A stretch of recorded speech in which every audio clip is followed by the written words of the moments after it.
What is good, everybody? Welcome back to the Valley Podcast. We apologize for the wait.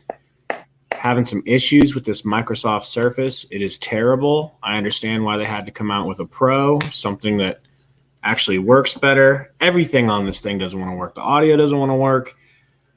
I'm getting weird windows and stuff just popping up out of nowhere, but we appreciate you guys being with us. Man, what did you guys think of that game? That was actually a very fun way, especially considering the fact that we got the W at the end to end the season, man.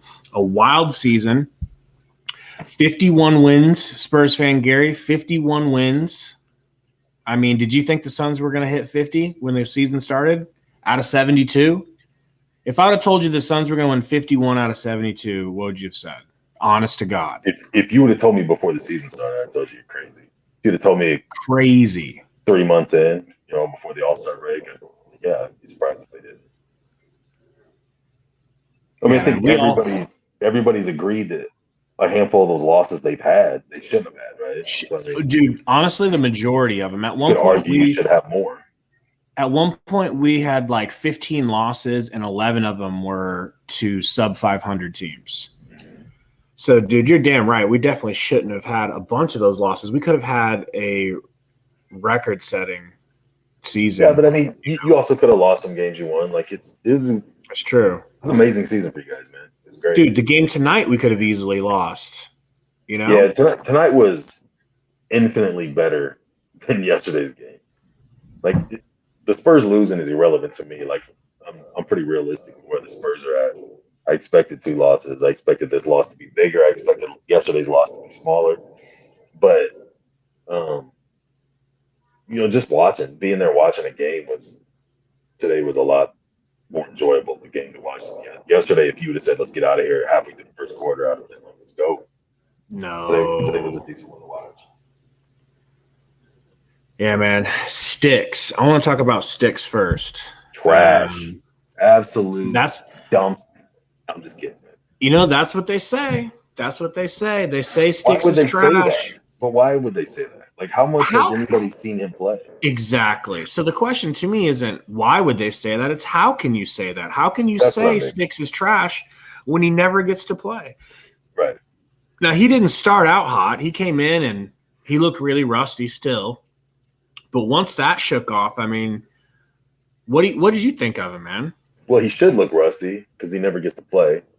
Who should look rusty is Etwan Moore, but he didn't. I told you early in the year that I really liked the way he looked for you guys as a potential very effective role player down the stretch, and then all of a sudden he disappeared. And these last 2 games, when he got in the game yesterday, I forgot he was on the squad, to be honest with you, but I thought he looked nice last couple games.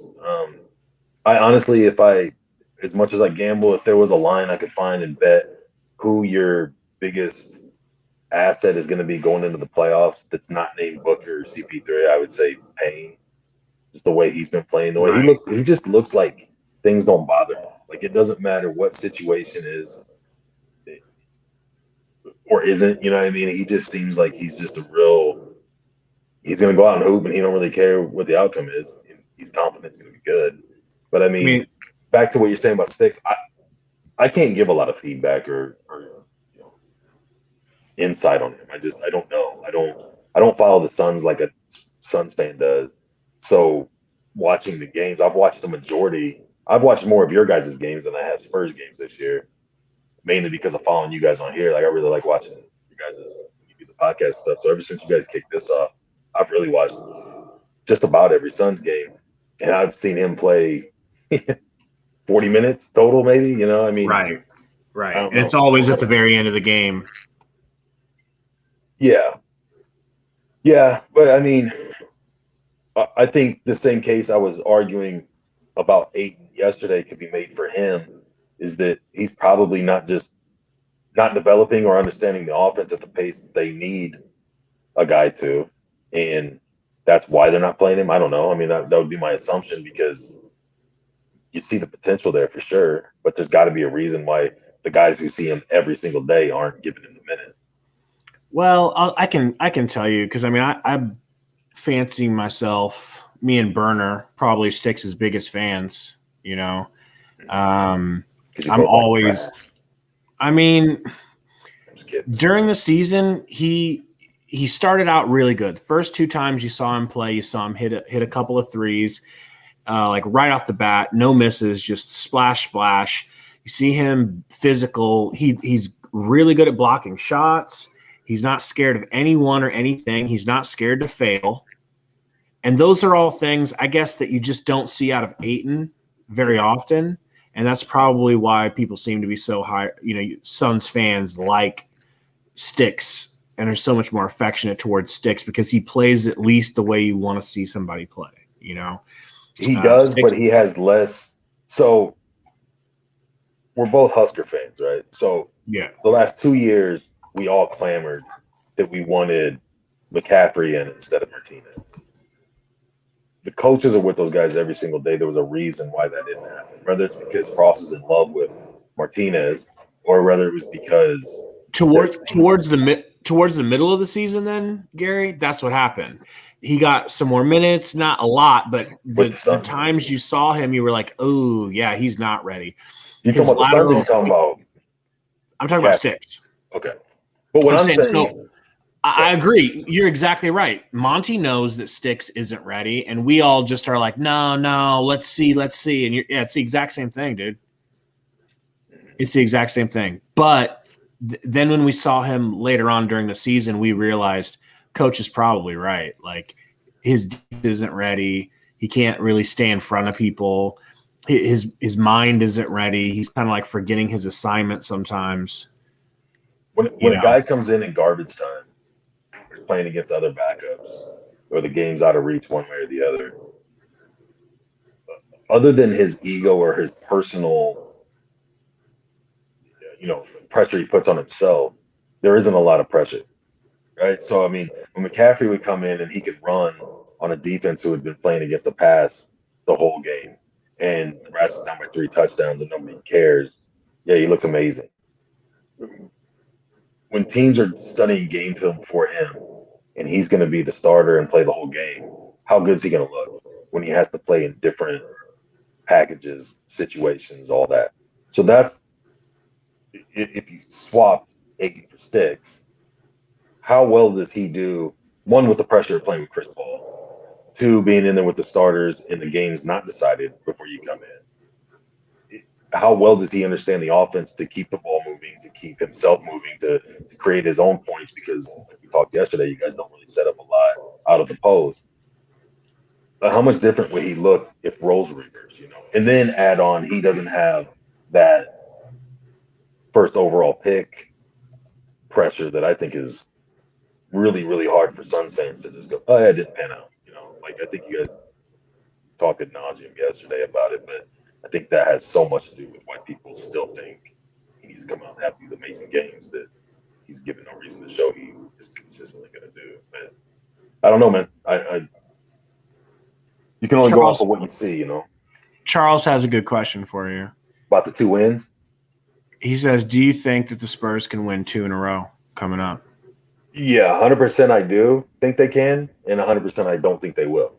Like, I think they have the ability, and if people are playing smart ball, like how many times today did you see guys out of rotation on defense and you guys get an open look from the 3-point line?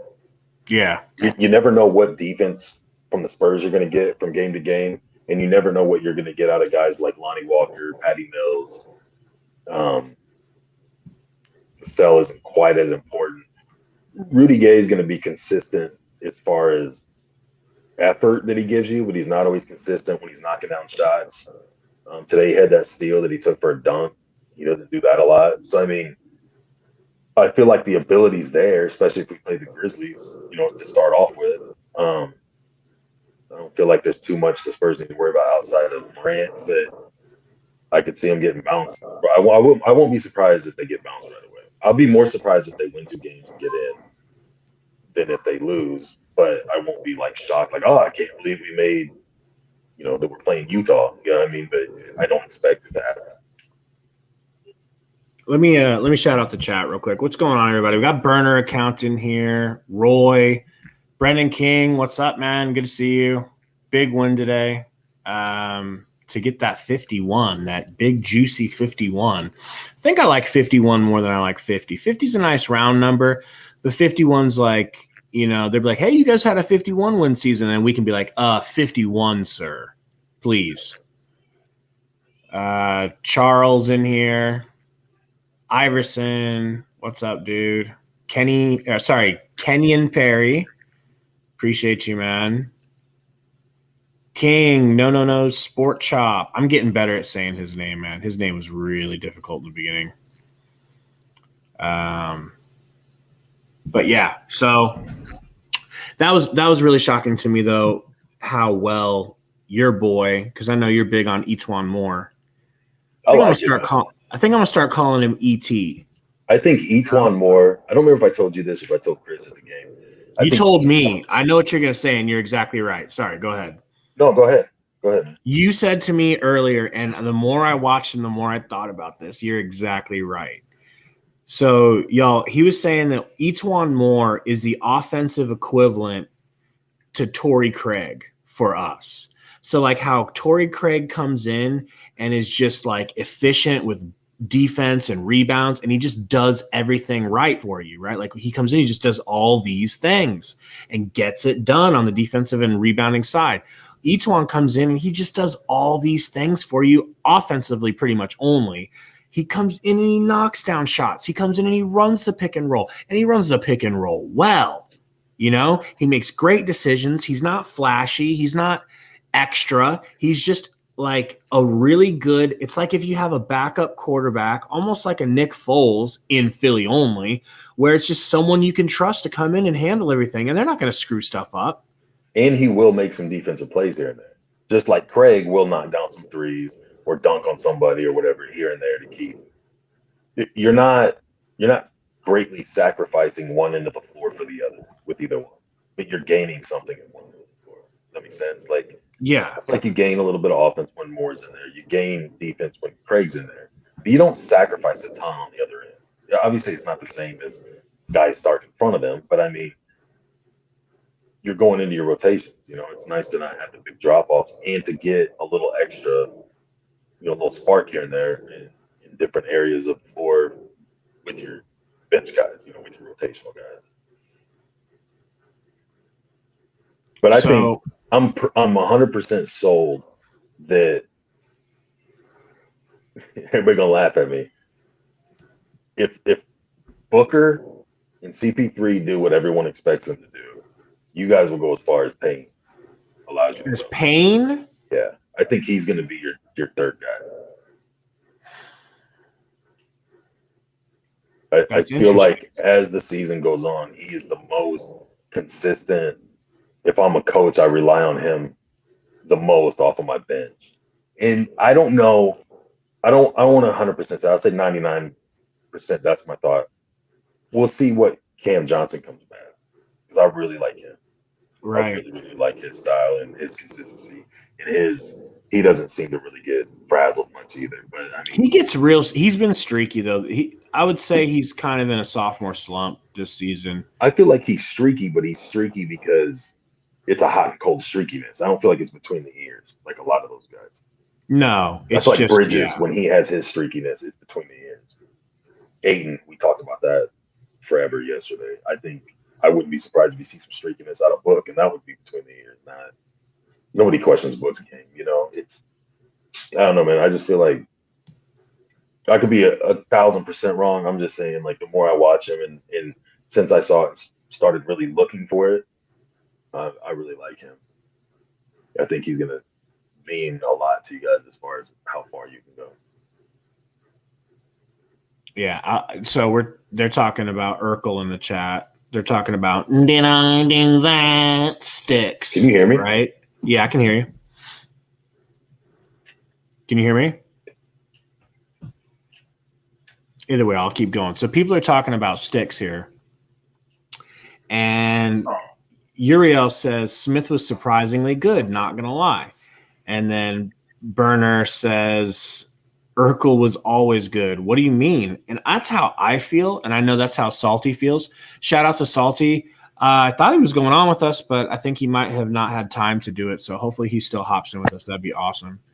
And then coach, of course, coach is, I think, on vacation with his family, so he's doing that sort of stuff. So I know those guys will be back for the playoffs, but it's awesome that we have Gary, problems aside, to help with this and stuff, considering he's a Spurs fan who's able to fill in perfectly for us. So, but yeah, so I agree with you, Burner. It's like, what do you mean, Uriel? Like, no offense, but like Smith was always good. Like we got to see Maryland sticks a little bit tonight, right? That alley-oop that he effortlessly caught, his baseline dunk, just his presence, like he ain't scared of anything. He has game. It's just he hasn't had any opportunity to do anything this season, except for a couple of times here. He hits a shot, a couple of times there. But no, he got to play a full game. He got in rhythm. He got the cobwebs off. He did better as the further the game went along. And, I mean, it was actually feeling like it was important to have him out there. I was loving watching him, and I was going berserk in the Spurs stadium, screaming his name, screaming sticks, flexing. And luckily, all the Spurs fans are pretty cool, man. They were pretty understanding. They didn't get too mad at me about it. Can you hear everything okay? Yeah, my bad. My headphones. No, you're good. You're good. So do you think Greg Popovich has a wig? No. He's done that before. He's got them flowing silver fox hair locks. Just looks terrible. He looks like a White Walker. Yeah. Roy says, I want to see Smith over Dario in the playoffs. I'm almost ready to pull the trigger on that, but let me look at Sarek's night tonight. 6 for 12. Coach really likes Dario. Okay, I mean, he had 4 rebounds, 4 assists, only 1 turnover. He didn't always used to be such dumpster juice, man. He didn't always used to be this way. He's just been on the downward spiral for like a few months, and it hasn't tilted back the other way. He hasn't gotten back to normal. What were we going to say? I think fans tend to, and I do it with Spurs, I try not to do it too much. Somebody said earlier in the comments that I always look at it half full and half empty. It's like, that's exactly right. Like if I'm feeling real strong one way, I try to I like argue with myself, like try to make an argument for the other side. Usually you can find, a little more truth in between. But when a guy has a good game or a great game, it's like, oh shit, he can do that. Well, then why doesn't he do that every game? We should be getting that out of him every game. And you can go up and down every roster through the entire league. And those guys can do that. That's why they're in the league. But they don't always do that. That's why they're not all max contract players. If everybody consistently played their best game, you would have a league full of max contract guys. You're not going to get that. You go up and down every championship roster over the last however many years. You've got guys that stand out and help the stars, that help the superstars, but they don't do it every game of the series. It'll be one guy one game, it'll be another guy another. It'll be take the Lakers, it'll be Robert Horry one game, it'll be Derek Fisher one game. You've just got different. That's just what they do. That's why they're role players, whether they're starting or not. And it's nice to know, like, to make a case for Dario, it's nice to know that you have the possibility of what he can do when you put him out there. But to expect that all the time is like, it kind of goes back to my Ayton theory. Is like, why would you expect that? Like, he's never had a season or a part of a season or a month where he's done that every game. You know what I mean? So it's like, yeah, you need to rely on your stars to be stars, and they should have bad games as often as your role players have great or amazing. And then just expect the role players, like, anything they give you is just gravy. But don't expect it to be the mashed potatoes itself. And at the same time, don't expect garbage. Doing a little bit is kind of the expectation. You roll guys out there that do nothing. It's like, man, get him the hell out of here. Get somebody in here that at least does something. Even if it's an intangible asset they're bringing. But I don't know. Yeah, I mean, It's just perspective to me, man. It's like, and especially when fans start to kind of tie emotion to these players because you really like a guy. Like you do that a lot. I'm not trying to be funny or talk shit, but like you'll Yeah. see a guy that has potential, and that's why everybody's giving you shit about the how you love mediocre guys or whatever. It's like, well, you see potential in a guy, and you're like, oh, he could be this. Yeah, maybe he could be, but he probably won't be. So if your expectation before he ever gets into a solid rotation is that, you're going to wait a long time and probably never get what you're expecting out of a guy. And you can't have a team full of those guys. Spurs have a team full of those guys now, but that's why the Spurs are where they're at. You guys have stars. You guys have people you can rely on. It's like if you can get in a bubble Dario one game each series in the playoffs, or you guys can get, a great game out of Cam Johnson one series, a couple great games out of Payne. If Aiton can step up one or two games out of a series here and there, like you're going to be fine because you're relying on your other two guys to carry the load.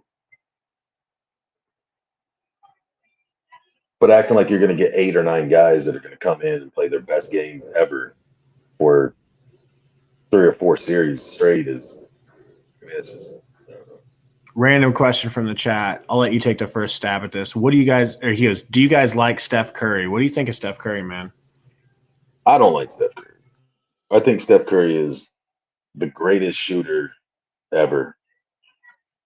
I think his handles are amazing. I think a lot of the rest of his game, I'm not super impressed with. I think it gets inflated because how good he is at the other two things I said. Um, I don't think like he shouldn't have won his MVPs or anything. Like he was the best player on the best team those years and arguably the best player in the league those seasons. But I don't know. I don't. He's one Yeah, of those guys. If you put him on other teams, so like the Warriors without Durant they had really good teams. They're vets, like guys like Livingston and Iguodala and things like that. I think were overlooked at. Barbosa still had a couple of years left in him. Barbosa, yeah, guys like that when they first started making their runs in league were still on teams. Iguodala. Mhm. Yeah, he won the MVP their first one. So I mean, Yeah. I think I think a lot of the times when you have a really good team, like those Piston teams back in the day, um, the middle when the Spurs won, not the first one with Robinson and Duncan or towards the end when they had Kawhi, but like the middle, that was more the team than it was just Duncan.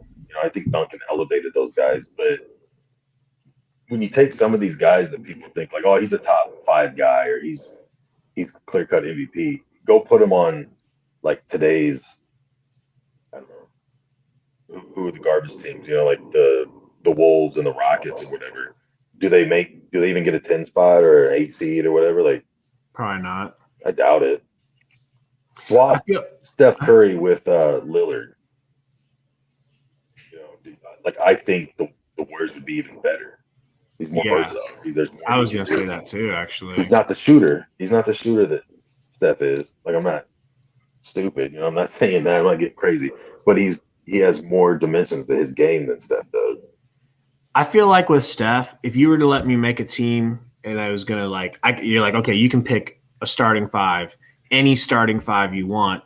I'm probably gonna pick Curry for my point guard because like I'm gonna have Shaq, I'm gonna have Jordan, I'm gonna have LeBron. Well, you're talking all time. I'm just saying it depends on how you're thinking about Steph. Like in that scenario, I'd probably put Steph in there just so I could have unlimited 3-point shooting range and just like someone to just splash threes at all times, right?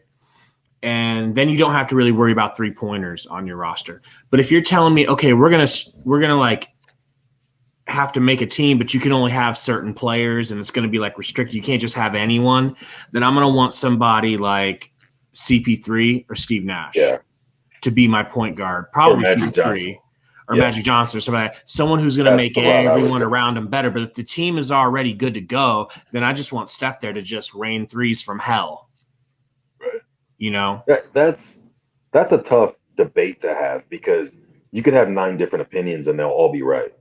Yeah. because exactly what you said. But my angle would be, I want my point guard to be a distributor because I'm gonna have 4 other guys that can score whenever they want to. Curry or Dame? Curry or Dame, if you had to pick for your team. You're Building a team. Starting a new team. Yeah, those are the first 2 you have to pick from. I'd take Dame. Just because of overall game. Okay. But I would give the defensive edge to Curry. Obviously shooting. Yeah. He's not a lockdown defender by any means, but I mean, I feel like he puts more effort on the defensive end. He's a little more like almost like annoying. You know, he's like a fruit fly kind of. Like he's not gonna lock up somebody, but he's gonna kind of be a pain in the ass and be annoying. And he gets steals. You know, he comes backside and pokes balls out and stuff like that. Where I feel Lillard just tries to kind of stay in front of people and worry about getting the ball on offense. But I don't know. So let me see if I can get to this question here. Your beard has its own burner account, dude. Nice. That's insane. I was just talking to Chris before we got on. I was like, dude, I need to shut this camera off just to make my face look gigantic. Well, people probably think I'm way bigger than I am. That could just be the Mexican food we had last night here in San Antonio, bloating you out. So Iverson says, I got a question. Does Denver beat Portland tonight? As of right now, I have not heard of reports of Jokic sitting or anything. I think he's going to play. Oh, I've been hearing it back and forth, man. Like, Salty seems convinced that they're going to sit Joker. And everywhere else, like, I haven't heard anything official. Have you heard anything, Gary? No. Should they? In your opinion? Would you? If you're Malone? It depends on if they're risking if they can go up or down. Yeah, sure. You know, if you could go up a game or if you can go up a seed, sure. But if they have nothing to play for, I mean, I'm just of the opinion, like, God forbid they actually do this, but if they're locked in, dude, why would you risk Joker? Why would you risk him stubbing a toe or jamming a finger? Or why would you do that? So this dude's saying, why would they rest him? They can slip to 4. Yeah, if that's the case, I wouldn't rest him. Yeah. Unless it's a blowout at halftime or fourth quarter or something. Like the Spurs did that. You know, like I told you, I was surprised that the Spurs didn't play DeRozan and Murray and Gay in Portal yesterday, but they played them today. But then they didn't play him at all. Did they play it all in the second half? I know they didn't play in the fourth quarter. I don't remember if they played in the third. I don't think so. But I didn't understand that really. Like, are you just trying to get some game time in and not have 2 40-point losses going into the playing game? Or were you actually trying to win? Which I kind of thought that was the case until he didn't put any of them back in the fourth. Well, but I mean, Vegas has it really close, bro. Like, it's, you know, 8.5 minus 8.5 for Portland, but the predictor is at a 47 to 52 percentage. Like, that's pretty damn close, bro. That seems like a toss up to me.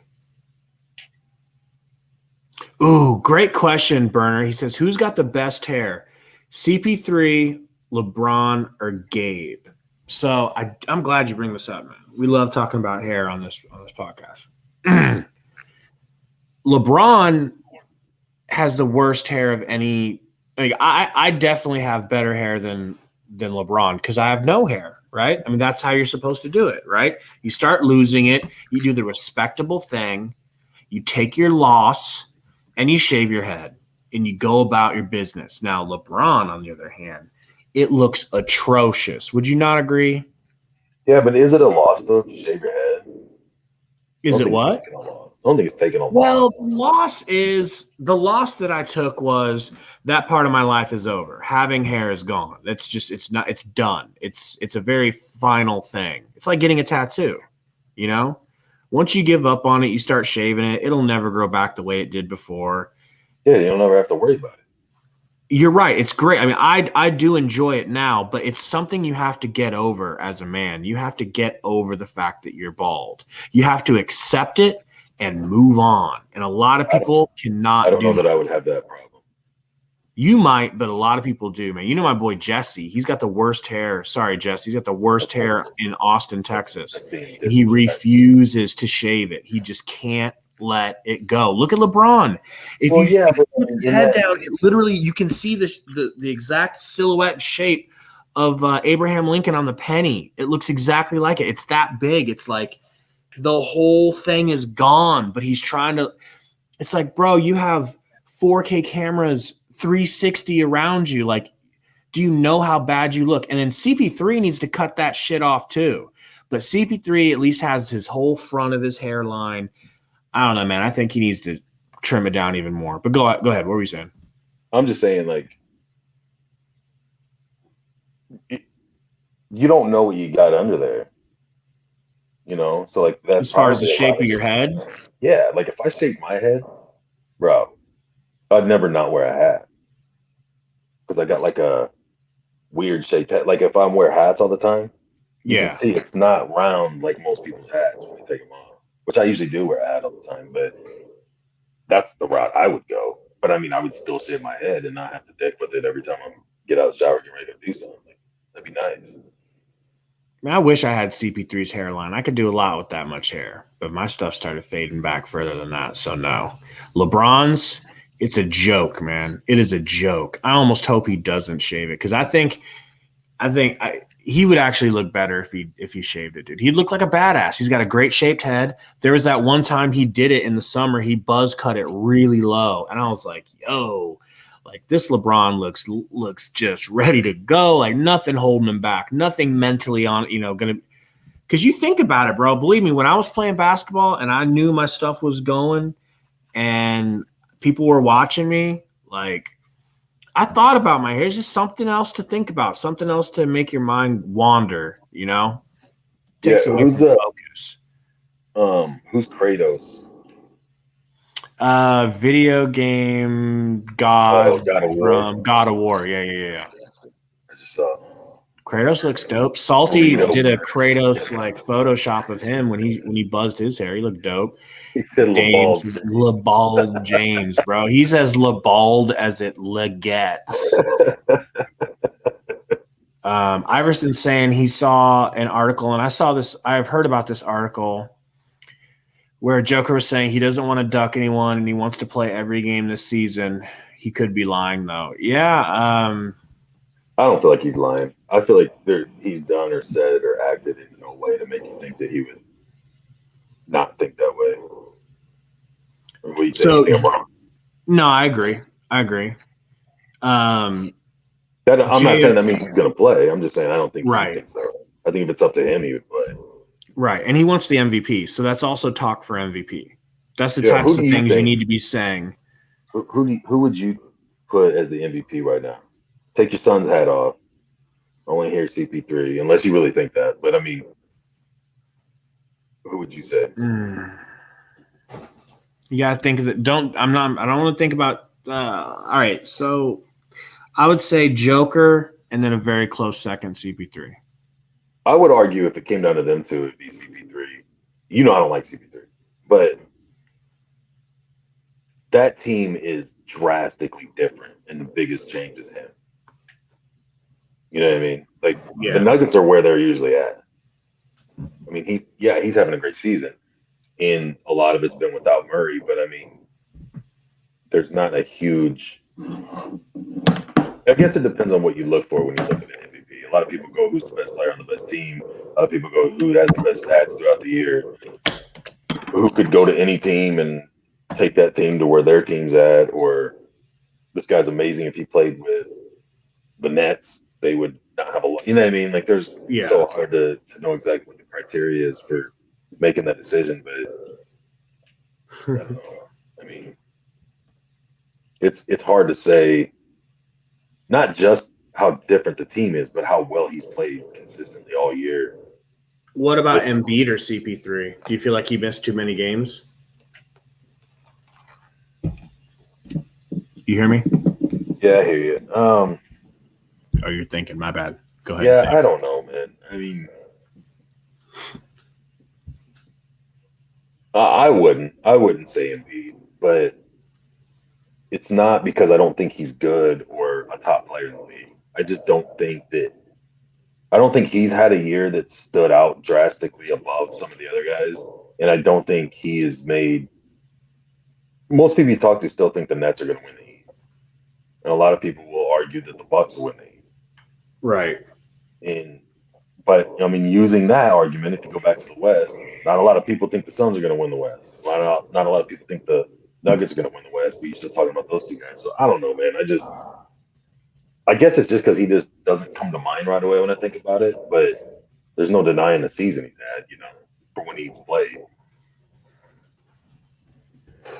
I don't know, man. It's tough. I'm not a huge. I don't put a Last lot time I into last time I MVP. saw Embiid play, he looked like an MVP to me, bro. You know, gotta Yeah, be honest. Hitting step back threes to tie the game, absolutely beasting anybody in the paint, looking like a man playing with his kids in the front yard. And when he goes out, they dip. When he comes back in, they're neck and neck with us playing our very hardest, and we beat them both times this season, but he's just so good.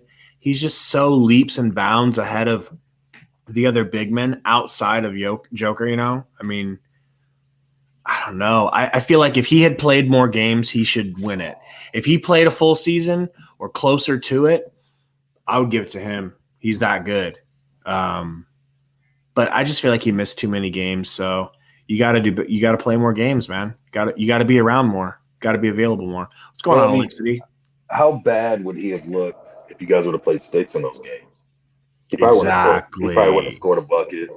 You're He right. would have gave up. He would have shrunk the way AD shrinks against the Lakers. I'm still salty about that if you can't tell, bro. That was unbelievable. That was unforgivable. But yeah, so let's go ahead and take a look at the scores here. NBA scores. Take a look around the league.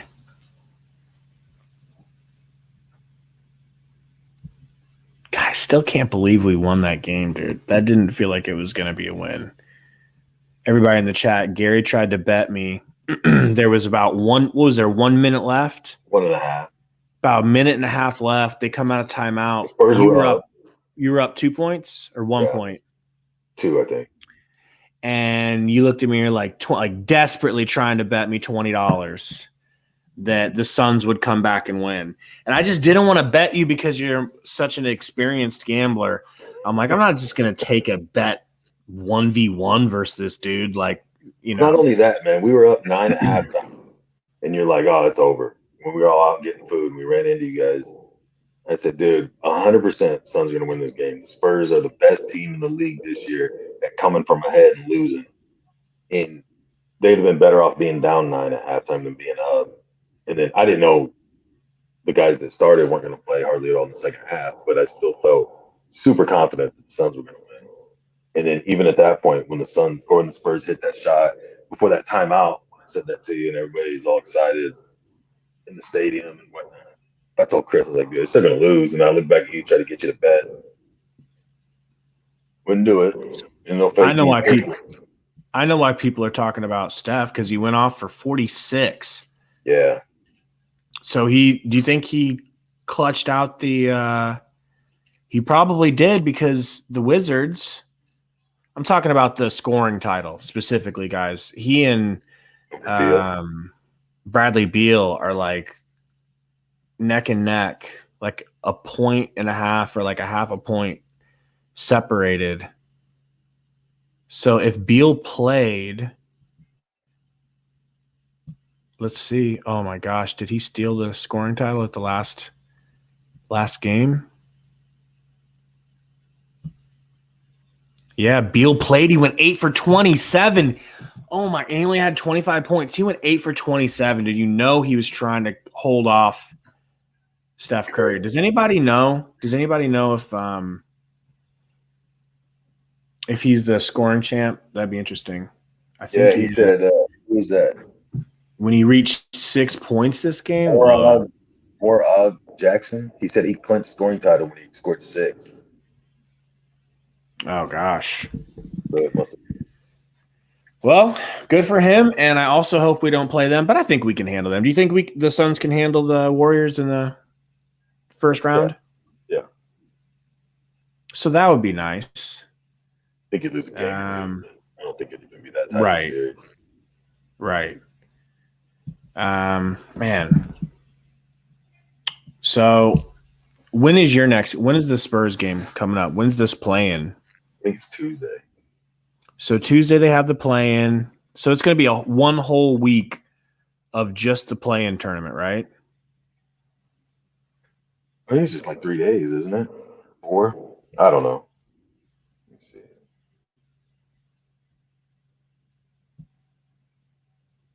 Yeah. Well, the Suns are going to need this nice little rest.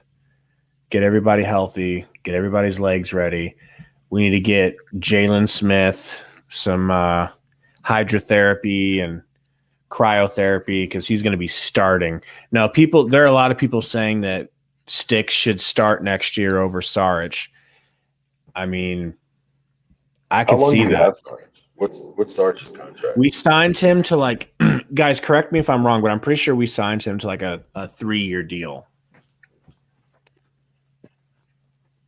So, but we paid him. I bet you anything compared to how he's playing, we probably paid him way too much, and nobody is going to give that to us. You know, Charles wants to know: does Spurs fan Gary have his own YouTube channel? I'm trying to talk. Me and Romp are desperately trying to get Gary to do it. He's a little nervous. He thinks that the I'm depth not nervous. of his I just voice, don't have a lot to say on my own. Like I enjoy the back and forth conversation. I like the comments people say. I really like it when Salty and Coach are in there and there's more back and forth. But it really sucks without them. No kidding. Yeah, I mean, I like watching you guys and comment. You know what I mean? Like I don't have a whole ton to say where I could just carry. But you should, man. I think you'd kill it. You'd be like the Spurs guy. Telling you. But you have a MySpace account though, right? MySpace, yeah. Big time. He's big on MySpace. In AOL Messenger, I get a lot of go back and forth with a lot of people. So yeah, Sherwin's saying you guys are big Denver and Kings fans tonight. Absolutely, man. Just one of you guys win. One of you win. Because what's up?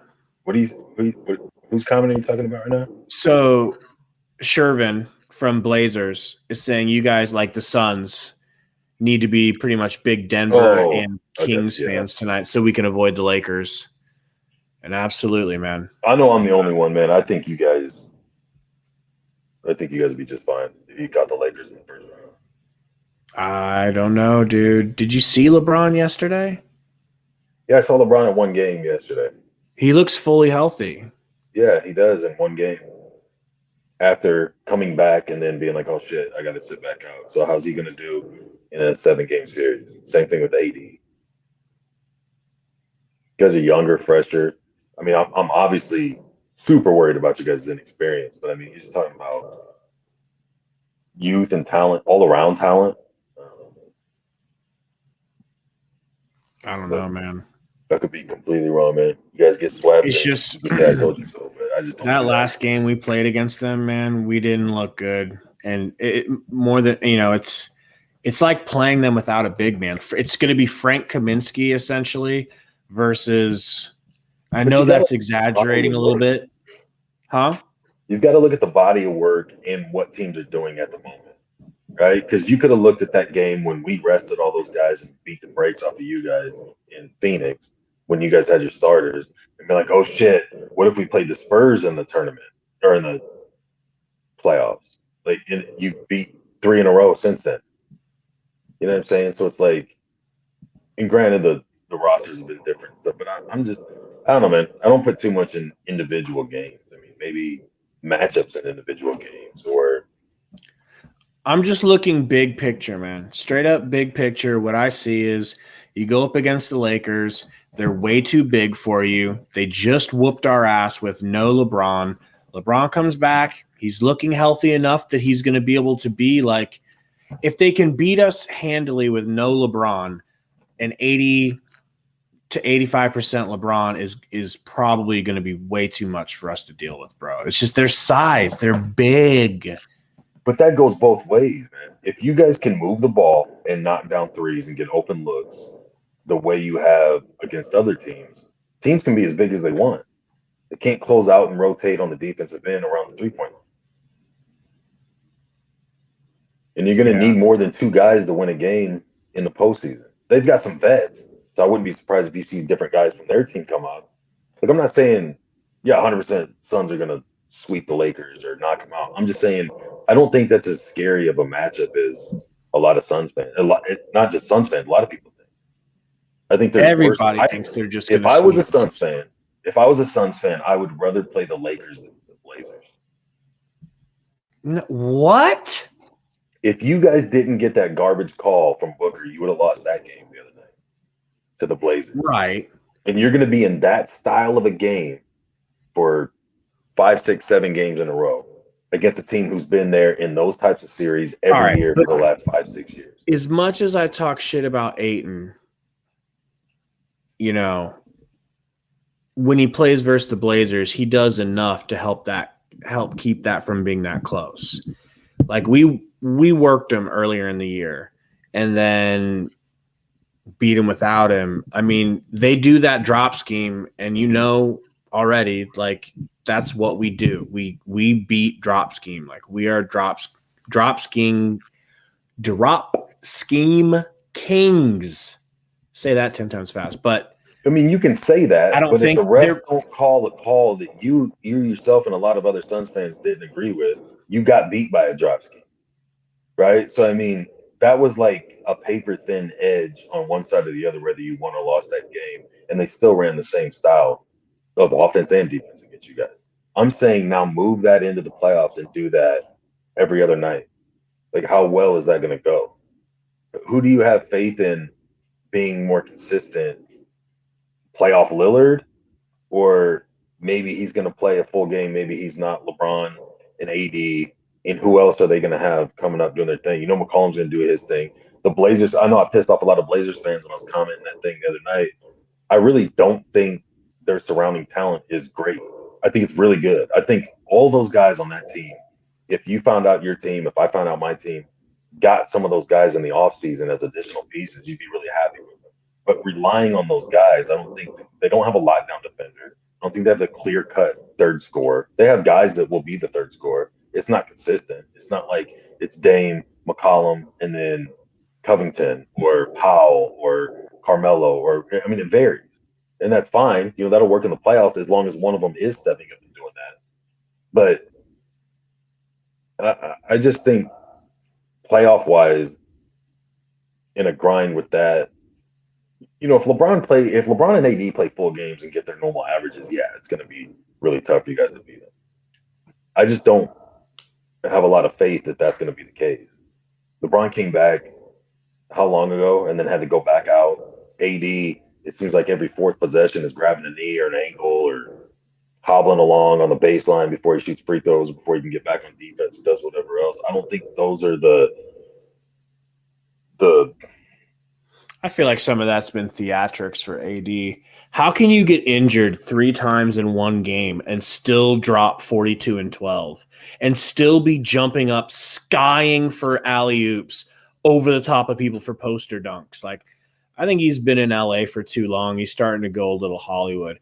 Romp 2.0, who's forgotten more basketball than you've ever known, says he's got the Lakers in 5. So I would take that bet. Romp, if you're free, Romp, tell me in the chat if you want to hop in here for a little bit and break it down with us. That'd be dope. He could be 100% right, but if that matchup comes about, I'd be willing to bet him whatever he wants to bet. If I could get that on any type of a line, I would take that bet all day. Oh, the 5? Yeah, I would put a bunch of money down that the Lakers aren't going to beat the Suns in 5. No way, dude. No way. Like, we'd take them to 6 or 7. Or beat them. I could see the Suns. I could see the Suns beating the Lakers in 6. Ask Ron. So Ron, what would you put? So you've got 5 as your prediction you got the Lakers in 5 in that matchup. What's your prediction if it's a Blazers Suns matchup? And who and how many games? Good question. And then the other thing people are saying here about if we draw the Blazers, why the Suns should technically beat the Blazers is because they have a brain dead coach. And I fully agree. Where do you line up on Stotts? I'm not a fan, but they've had him for how long, and they've knocked teams out of the playoffs.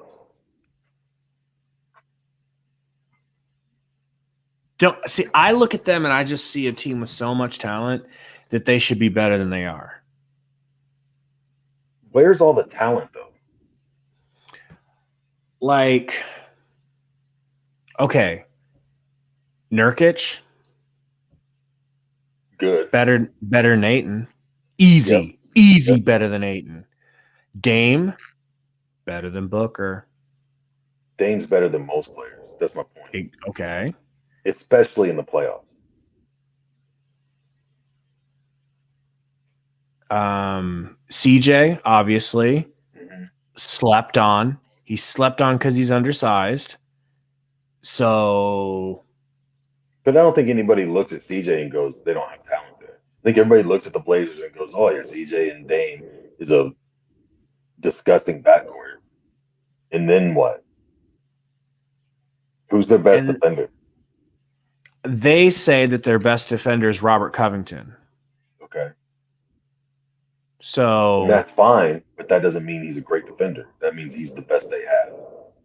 They think of him as like a lockdown-ish 3-and-D. Like, I don't want to speak for them. So they need to stop. Shervin, what, since you're one of the only Blazers people or poor Org Jackson, how do you guys think of Rocco? Like, is he a lock or is he just like a good 3-and-D?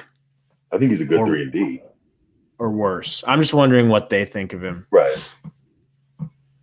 So that's 3 players right there that, like, if you were to say, okay, do you want CP3, Book, and 8? I don't know. That would be tough to start my team with one of those 3, those trios. Like,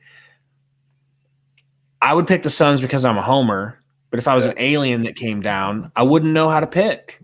Between who? Between the top, the big 3 for the Suns versus the big 3 versus the Blazers. Who's the Suns' third? You would, Don't say 8. Come on, man. That's your guys' problem. You keep looking at him as your third guy. And I'm trying to tell you for the last how long, he is not. Maybe he will be, but he's not your third guy. That's where all the frustration from Suns fans comes, man. He's done nothing to show you he's the third guy. He's been his rookie year. He averaged 18 and 12. His rookie year, he averaged 18 and 12. He's definitely done enough to make us think that he's the third guy.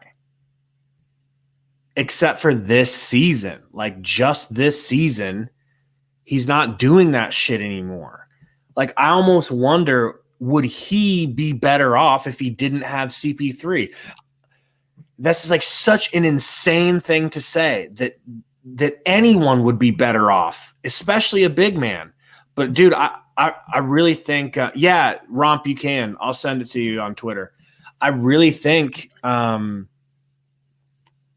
was better without CP3. It just doesn't fit for whatever reason. Could be personality, could be attitude. It's, what do you think? I agree. He's the size of a traditional big man. I don't feel like he's a traditional big man because CP3 wants the guys he can lob to and he can go down and be like, all right, let's just work the post, and he throws it down to him. And Aiden's in his head. He's worried about. He's not a physical low post type player, even though he has the body for it, and just looks to kick the ball back out. Like he makes the offense a little more stagnant, and you can tell he clearly, in my opinion, frustrates Chris Paul. But whatever the reason is. Okay, but when you went out, when you lost connection, I was saying that that Ayton averaged 18 and 12 as a rookie. So, like, that's why we think of him as the third option, because we've seen him for a whole season have a great average. And then, like, his sophomore year, so I think it was his sophomore year that he had that average. So, like, just last year. And he looked pretty damn good in the bubble. And you guys weren't a playoff team. Yeah. I don't know, man. I'm not an Ayton hater. But I'm not in love with Ayton. I'm really, for the most part. I try to see Ayton for what he is, and it's I'm a hating player right with now. potential that's in the middle of developing, and you don't know what you're going to get. But so many Suns fans, that number one overall pick adds this element of expectation that it's perfectly understandable and reasonable to expect that from your first overall pick, but that doesn't mean that's what he is. That's what you hope he ends up being. Burner, I really did mean to not talk. I was hopeful we could go the whole time without talking about Ayton because he didn't play for 3 games in a row. But yeah, it is definitely going back that way. I apologize.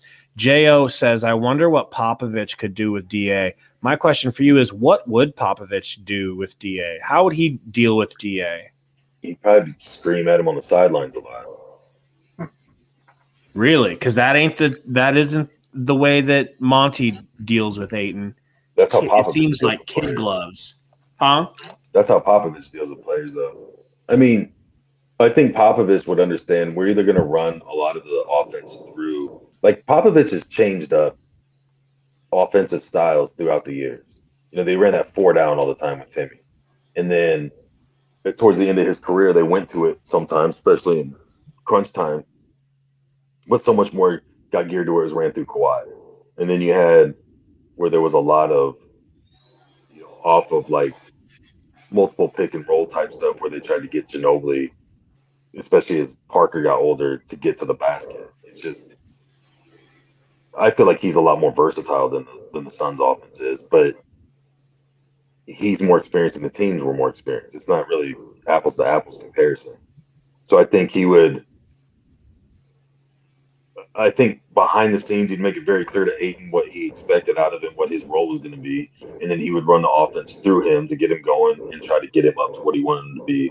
Or he would acknowledge his limitations, kind of like he did with Aldridge, where he wanted Aldridge to be Duncan-like, get down in the middle, go low post and do work. And he got pissed off when he did that turnaround or when he stepped back and when he wouldn't get the ball in the low post because he wanted to be out between the paint and the three-point line and do work. And then he realized, well, that's where he's comfortable. That's his game. So maybe he would figure out what makes Ayton comfortable and what his game is and not try to mold him into what he wants him to be. Try to take his natural instincts and build on that. I mean, but I think what I feel like what we're getting at is the understanding that he's still developing. There wouldn't be an expectation that, hey, you're our go-to guy, you're our 2 or our 3 or whatever else. It'd be, we're going to try and develop you into this role, and if it progresses and turns into more, like take Keldon Johnson.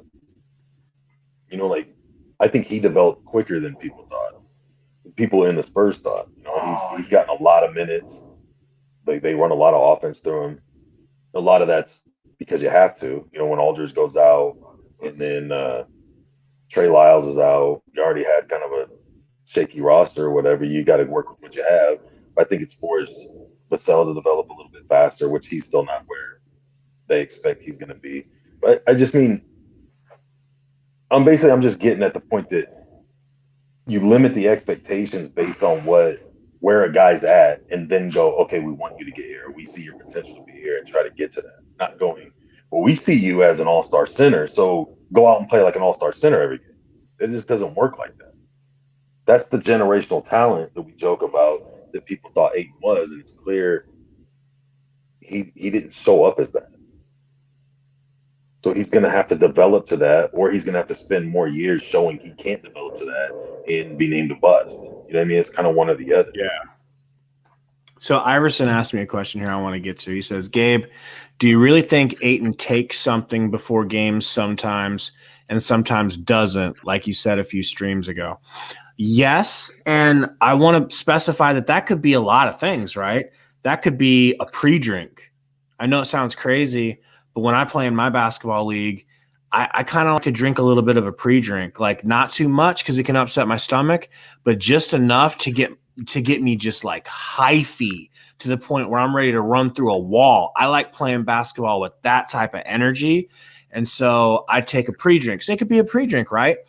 I also used to smoke before basketball games. He could be smoking. I think there's maybe like a 50% chance this dude smokes weed all the time. Like, I don't know. He kind of comes across that way with this just like non-caring, gentle approach to the game to like, yay, man, hey, if I get the ball and I score, I will. But, hey, man, but I got you. I'll play some good defense. It's like, no, bro, go break people's hands when you try to dunk. You're big enough to do that. Oh, no, I wouldn't do that. I'll just stand over here and wait. And maybe if I get a jumper, I'll hit a midi. And, but no, like so Burner, I was saying used to smoke like before games. Like now when I play, I cut myself off like minimum 2-3 hours before I play. And I try to go in with just like a clear head so that I'm only like I could just focus more, because sometimes he looks non-focused. It could be a pre-drink. It could be smoking. It could be Adderall. I don't know. Maybe he did get popped, right? He did have to sit out 25 games last season.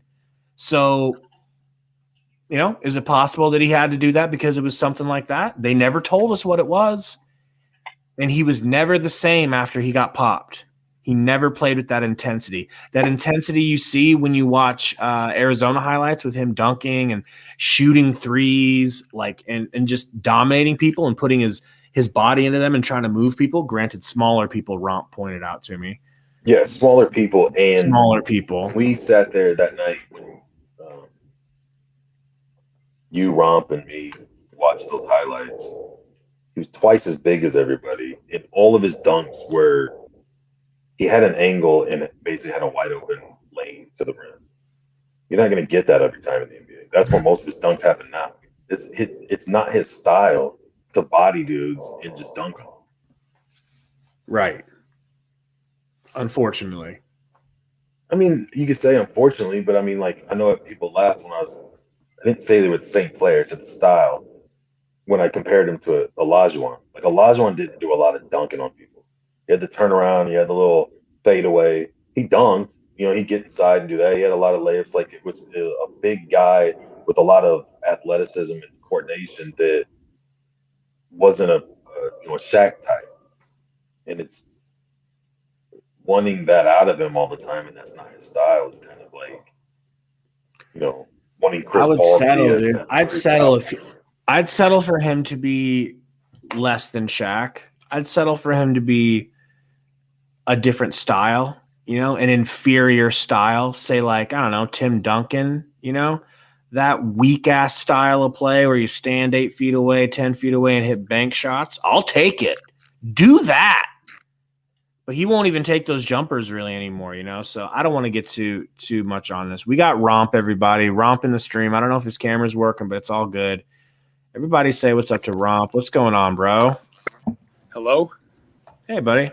How you doing tonight, man? Is audio good? Yeah, we can hear you. Yeah, you sound good. Okay, I'm on my phone. Yeah, man. Breath. Yeah? So, Did you see my Twitter? Burner, real quick. No, I didn't. Right. Yeah, I had to unload my mom's groceries, so I was rushing, out of shape, so. That'll do it.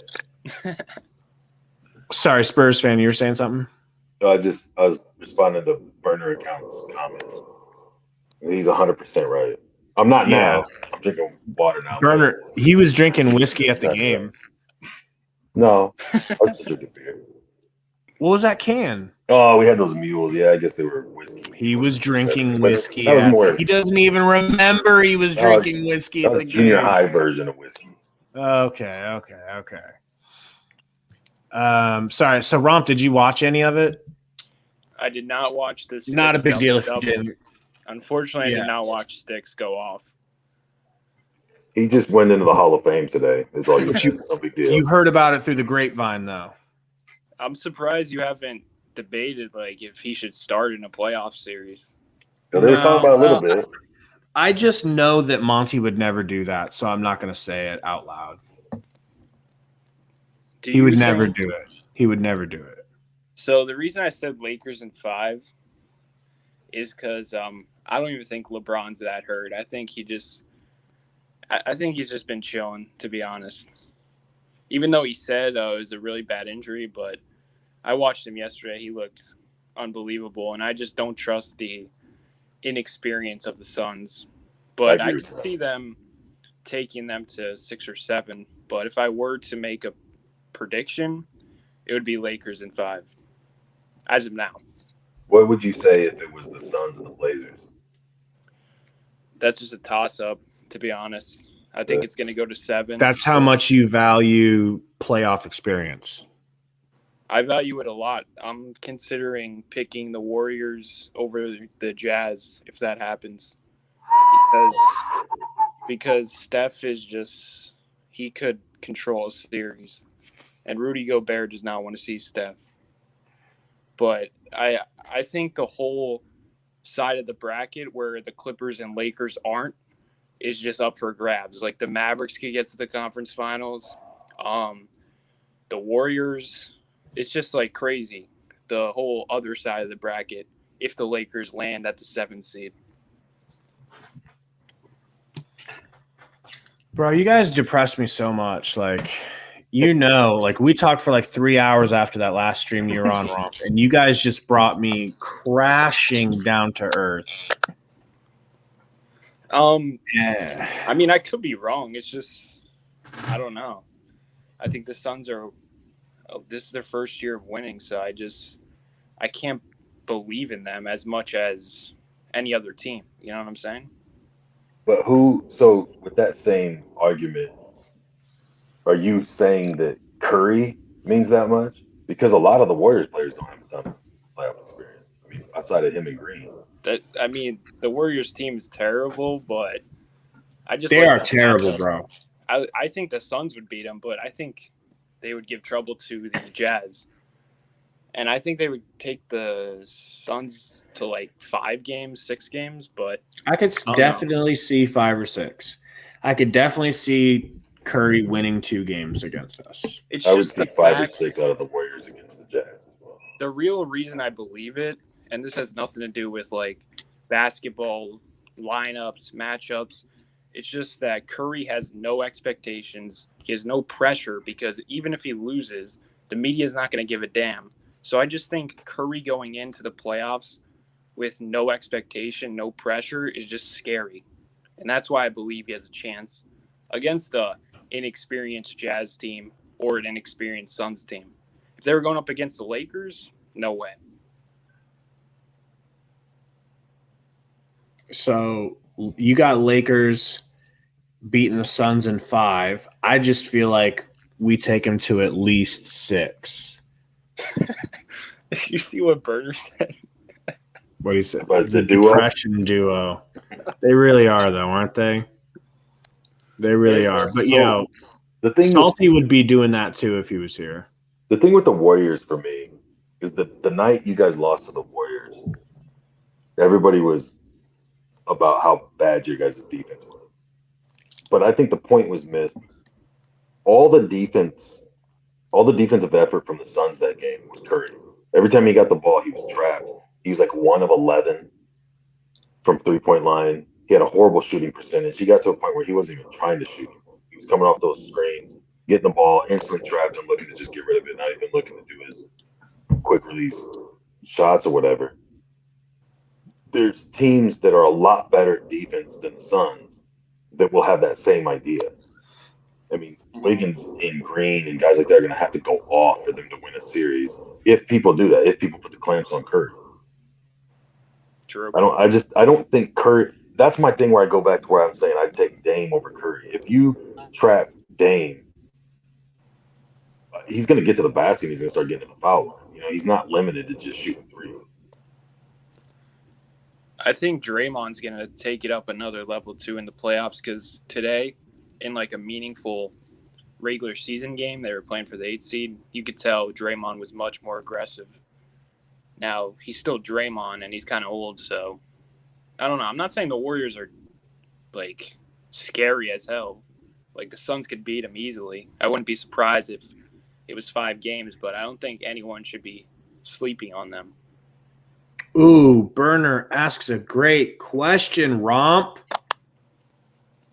This is actually not even a funny question. It's just a great question.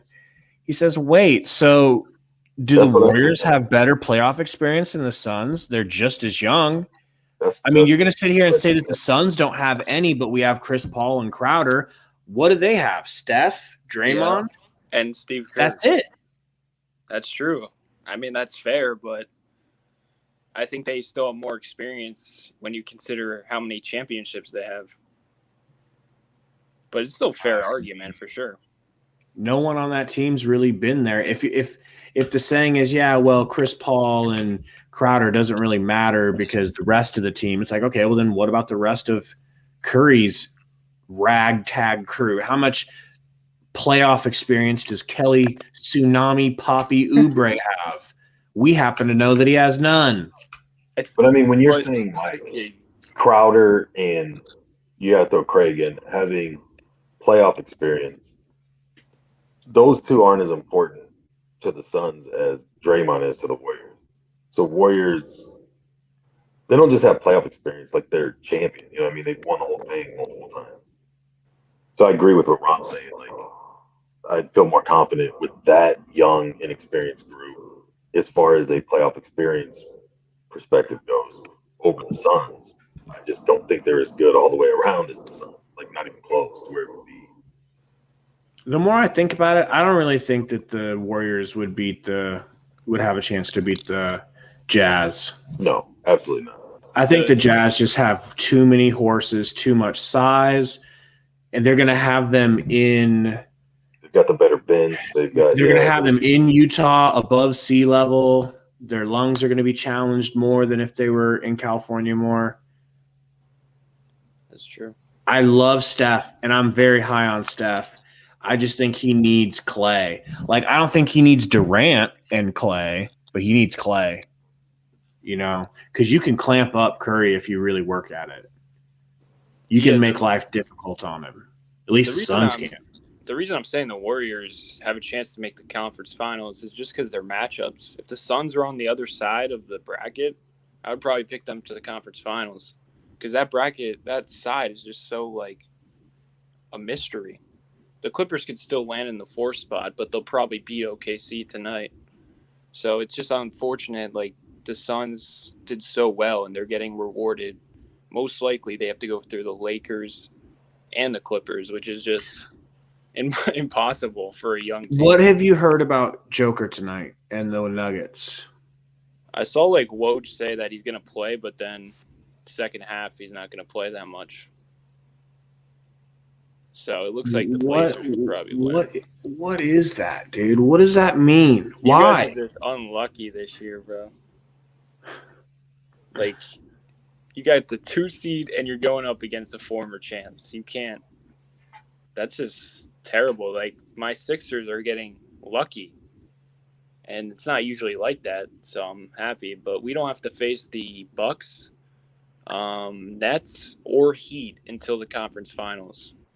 So it's just like, that just shows how much the playoffs is about matchups.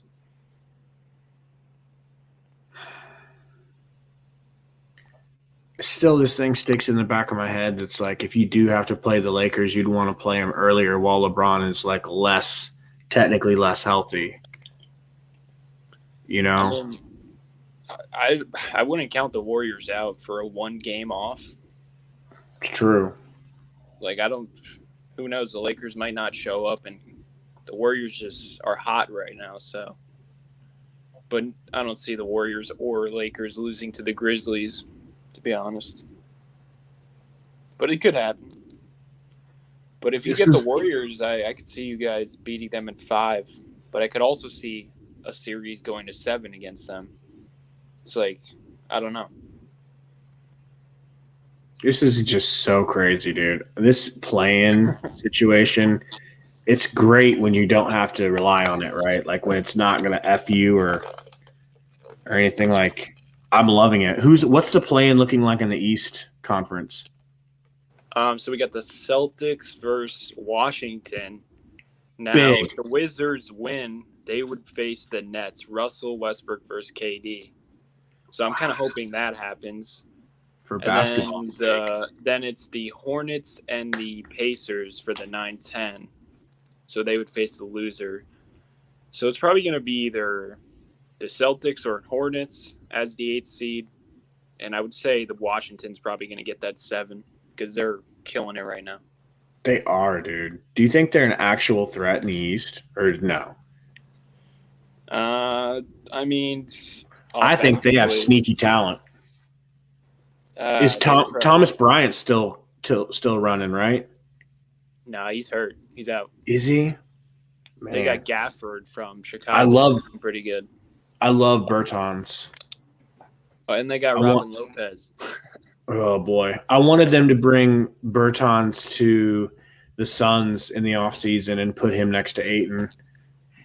But yeah, I like Bertans a lot, too. Yeah, he's a sniper. Be nice to still have him. Yeah, dude. Why'd you guys let him go? I don't know. I think money. Just money? Yeah, that's why the Suns couldn't bring him in. We didn't have enough money for him. But also, he's not very good on defense, and he's really one-dimensional. I think Pop's trying to get more versatile guys. Like when you look at Lonnie Walker and Kelvin Johnson and Devin Vassell and guys like that are at least D and threes. I mean, Lonnie Walker's super athletic, but he can shoot. He can get to the rim. He at least hustles on defense. Keldon's good at most of those things. He's not a great 3-point shooter, but he's good enough. So who's your matchup looking like it's going to be, Romp? Celtics, Wizards, or Hornets, I would say. And I'm not afraid of any of them, to be honest. Celtics, Wizards, Hornets. Nah, dude, you guys, that's just you guys are going to be like Pac-Man just eating them up, dude. That's crazy. I hope we get the Celtics because they kicked our ass in like the past 2 playoffs. So they can't hang with you, though, can they? No, they can't. I want to beat them so badly because. Who are you talking about? Celtics? Sixers. Wait, isn't Brown out? Yeah, Brown's out. Towards ACL or something? If Brown wasn't out, I would be scared. Not going to lie. Because Tatum and Brown, bro. Yeah. They've had our number in the past. They had our number, so. But without this Brown, Jason Tatum is different, in my opinion. He's bad. I heard you saying the hero ball thing, like, during the last live stream, and I kind of. What do you? Yeah, what do you think? I'm sure you see him play a lot more than I do. I think he's amazing, but yeah, I think just this year it's just been really weird with how bad they constructed that roster, and I think getting rid of Gordon Hayward was a lot bigger than people expected, even myself, because it put Jason Tatum in a role where he had to play make more, and he doesn't know how to do that quite yet. So he had to play like point Tatum, and it turned into step backs way too much, like you said. Funny question. Sorry, go ahead. Okay, go ahead. No. You're on topic. I think I know pretty much no one will agree with me, but I think the Celtics would have been better off keeping Rozier and not getting Walker. I think Kemba is a scorer more than he's a point guard, and it's affected the rest of the team. They need a playmaker next to Brown and Tatum. Not another scorer. Yeah. Iverson Vlogs had a funny question. He says, Romp, what would you do, though it won't happen, but if you guys get bounced in the first round, what would you do? I would make a rant video and probably tell Ben Simmons to get that. Go viral. And I would just be done with the Sixers, and I don't know. Whoa. I wouldn't be done, but I would just be pissed off for like a month and wouldn't talk about them. No, he texted me. He said if they get bounced, he's gonna be a Spurs fan, and he want to know where he can get jerseys and everything else. He's a huge Walker fan, and he's completely jumping shit. That's believable. That's true. And me and Spurs Fan Gary are going to take over the Spurs YouTube scene. Yeah. Oh, shiz. Games getting changed. No, Romp, they're telling him in here in the chat earlier, like asking, like, why don't you have a Spurs channel? Today he's talking about, oh, my voice, it's too deep. I sound like a drunk Rocky Balboa. And I don't have Everybody a lot. loves Rocky. He has I don't have a lot statue. to just go off on my own. Like, I like conversing. I like the back and forth. You know what I mean? Plus, half the stuff I say, people are like, it's crazy or outlandish. Like, people would log off. I mean, you're just describing minute. Stephen A. Smith or Skip. He has presence, though. Those guys have, like, presence. You got the beard. Even if you Your hate beard them, has its own listen. burner account. Burner says you should just make an OnlyFans. Cut it all out. Just go straight to an OnlyFans. Can you clap your I'll jump cheeks? right on it. I'll jump right on that. Oh man. Well, anyways, man, I appreciate you guys both Gabe, hanging in there with me and, Gabe, I and just coming want to and say something. chatting. What's up, man?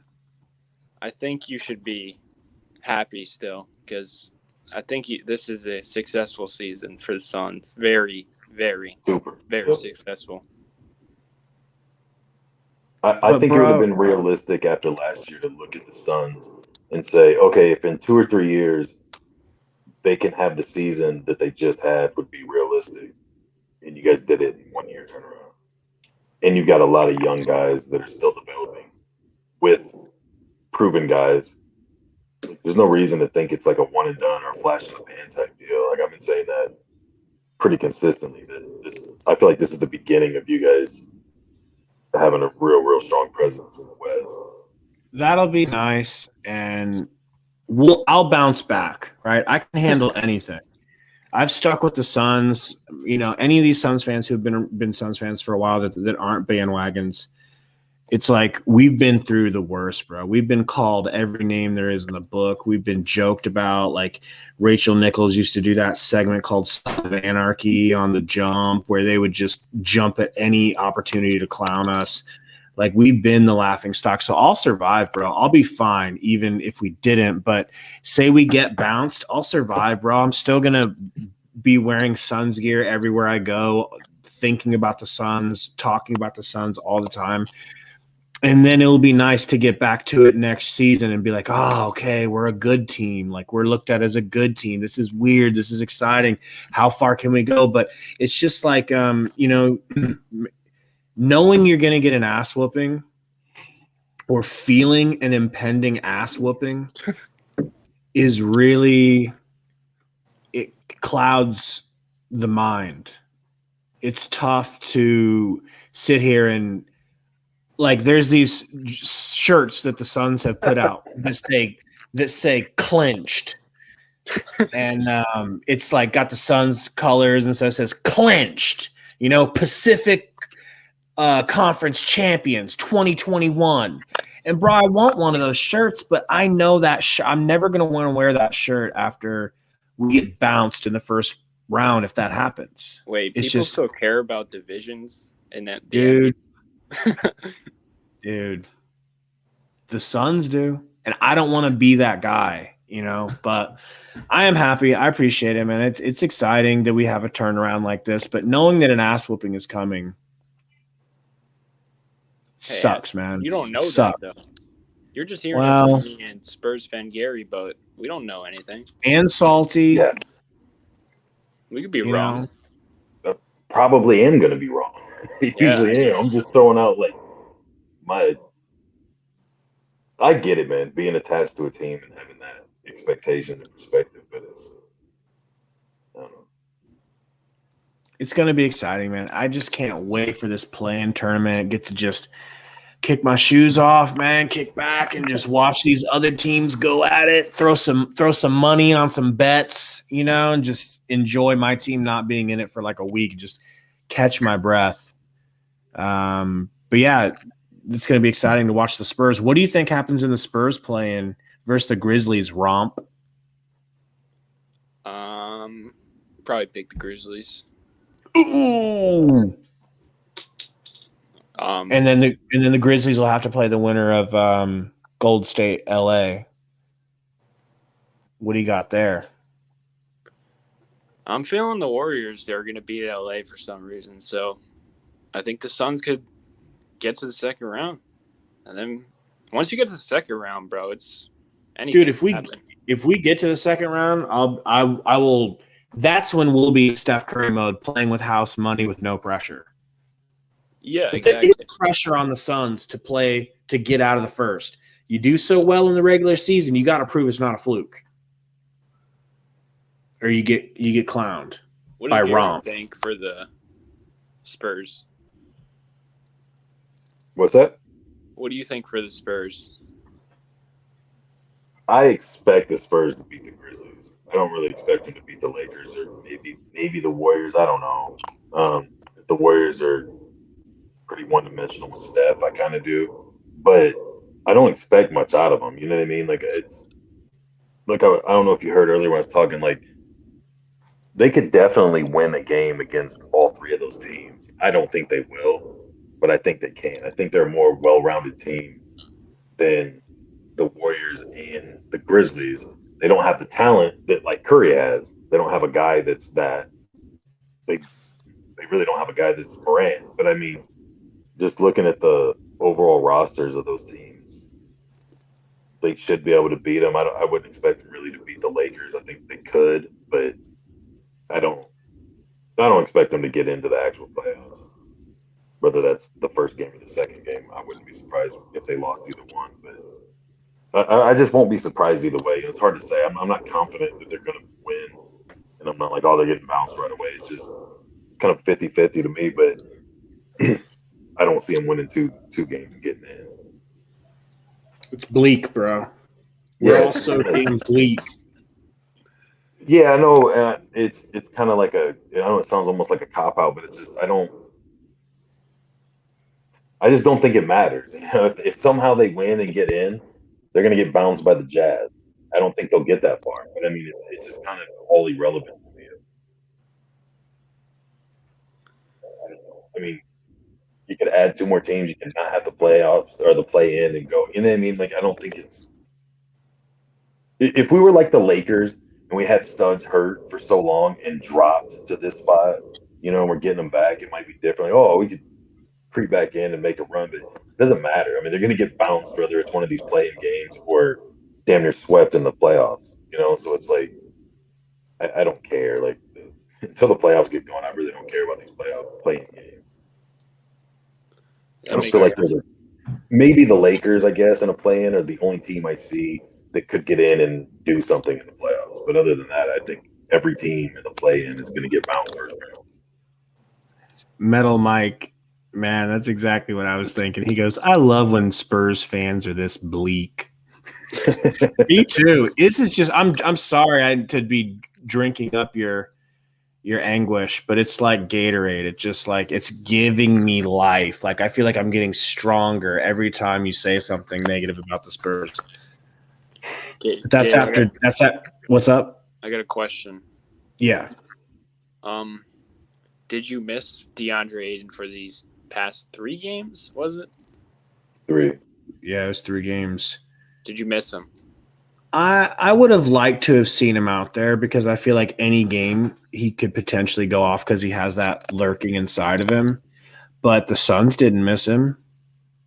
They handled their business in 3 games straight, like he wasn't ever even on the team, man. I mean, Frank they were steps in. Trash. They were facing bad opponents, though. No offense. No, you're right. I mean, but the Blazers wasn't that bad. The Blazers were damn sure trying to beat us. And if we didn't get bailed out by that Booker foul, and if we didn't get bailed out by the fact that the Blazers were on the second out of a back-to-back, but Frank comes in and Dario come in, and they're able to hold it down. Like they're able to kind of like piece together what DA gives us. That's sad, man. I think that's the one matchup though where Aiden would be. He could get exposed defensively in the pick and roll. Against who? Because he's just like Dame when he's like trying to double him. He's just too slow, you know? He's going to expose – I think he's going to expose himself. Yeah. He doesn't need anyone to expose him. He's going to show up in the playoffs. There's going to be all kinds of media scrutiny on it for once. Everybody's going to be paying attention to the Suns in this matchup because it's the Lakers, right? And everyone and their mom is going to see Ayton shrivel up like George Costanza's penis when he has shrinkage from the pool. And everyone's going to see it in broad daylight, and there won't be any questioning it anymore. It'd be like, oh, he's a playoff P, and he doesn't even do it during the season. Oh, he shrinks it in the most important moments. You know, that's what I think is going to happen. God, I've just leaned all the way into hating DA. Did you have you're like me with Ben Simmons, bro. No, but I tried to hold on. How Burner said, like, me and Gary are negative. I'm like this with the Sixers. Like, they just lost to the Heat a couple of days ago badly, and I went on a Sixers live stream and I just roasted the Sixers, and I said I don't think we would beat the Heat in this series, and like half the comment section was against me because I was just like being real, because I think the Sixers have major flaws, and I think we're lucky, very lucky, to avoid the Heat, Bucks, and Nets. So I'm this realistic with my own team too. Just want to get that out there. No, man, no, that's why we love having you on. Me and Gary were over at my brother's house the other night, and we were talking about you. Not too sexually. Most of it was sexual. But we were talking about how you just seem older than you are, man. Like, you have too much reason for your age. So that's a good thing, you know. Thank you. Yeah. That's my parents, bro. They Rompin' A. Smith, Burner says. Dude, Stephen A. is terrible. Dude, I love his cowboy beef. He's entertaining, but but you don't like the Eagles, do you? No, I don't. I hate the He's Eagles. an Eagles fan. You'd probably like him more if you like the Eagles. That franchise is embarrassing. Yeah. The Eagles. I like him, man. He's entertaining. He's very I used to really hate Max Kellerman, but now I'm starting to like him. I used to really hate Skip, but now I'm starting to like him. I understand why they do it, because they're talking sports every day. Like, yeah, it's almost like they have to have hot takes, or it would just get so boring. You know what I'm saying? And they have to disagree with each other more so than they agree. You know. You're a Steelers fan, says Iverson. Ugh. Do you have a football team? I'm a Ravens fan. Oh, yeah. You bandwagoned when they got Lamar. No, I didn't. You bandwagoned when they got Ray Lewis. No, like, my dad worked in Baltimore, so we would go to a bunch of games because he has a friend up there, and I liked Ray Lewis. All right. Then you proved it. You're not a bandwagoner. Joe Flacco. I got a Joe Flacco jersey. That's all. Joey Flacco. But Gary's a Bills fan, so Yeah. Billsy Wilsies. They cooked us last playoffs. Finally. Ain't been in the playoffs since I was a little kid. Bro, NFL is a whole different thing. Yeah. Way more turnover. Not that we will, but technically, can you talk NFL as good as you can talk NBA, Romp? No. No? I don't know what goes on that field. Like, that's where me and Spurs fan Gary got the edge. I mean, I could give you my opinion, but I don't trust it. I mean, I don't even trust my basketball opinion. Like, sometimes I feel like I'm always going with the underdogs, you know, like the Warriors. Like, that could be really stupid come playoff time, but I just got this feeling. That's how I feel, man. I feel like I'm always having a oddball take or difference of opinion than most people on almost all sports. But that's the attraction, man. That's why people like it, bro. Yeah, that's why I'm like, I don't really need to be talking sports because I got crazy ass ideas that probably. That's why people like Salty more than they like me and Coach on average, because He's the one that comes in and has the more like opposite stance. Like me and Coach will be like kind of agreeing on the same stuff, and Salty's just like completely different than us usually.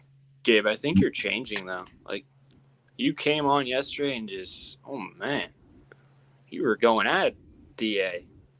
Oh, dude, I can't. Yeah, And he didn't even play. Salty's The poor turning me guy into didn't him, even play. and I you ripped shit his on ass. him for an hour. I know. He's just such a disappointment, man. No, it hurts. always comes back to him because if he was actually good, there would be no question you could beat the Lakers. You know, obviously there would still be questions, but it wouldn't be as crazy to say that the Suns could knock down the Lakers if AD was where he should be. Same thing with Ben Simmons, so I understand why it always comes back to him every time, bro. Isaac says, name every player on the 2006 Ravens roster if you're a real fan. Bro, I was born in 2000, so I was 6 years It's old. only a 53-man roster. You should be able to remember it. I don't even know the offensive linemen this year. I don't.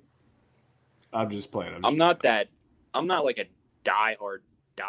I'm a casual NFL fan, so like I don't know. It's weird. Like I listen to like the Ravens YouTubers, but I don't know. I only care if they're like gonna make a run, and they have been good recently, so I've been caring more. Well, if the Sixers are sucking like they were, I knew every player, you know. Ish Smith back in the day, Tony Roden, Jeremy Grant was on the process, Nick Stauskas. Jeremy Grant. And I watched every game. I don't know why. All right, guys. Well, thank you so much for coming out. Me and Gary are in San Antonio still. We got to find a nice barbecue restaurant to go to. Where are we going? Go to that Black's place? It might be too late. We only got an hour and a half. Wow. We'll figure it out. Every place around here is like an hour plus wait. COVID. All right, Rom. Appreciate you, bro. Thank you to everybody in the chat. You guys, let's watch these play-in games on Discord together and see what happens, man. We're going to find out in about a week, a little less than a week, who we play. But for now, what's up? I got to join that Discord. Definitely. I'll send you the link. But yeah, we'll see you guys soon. Suns win.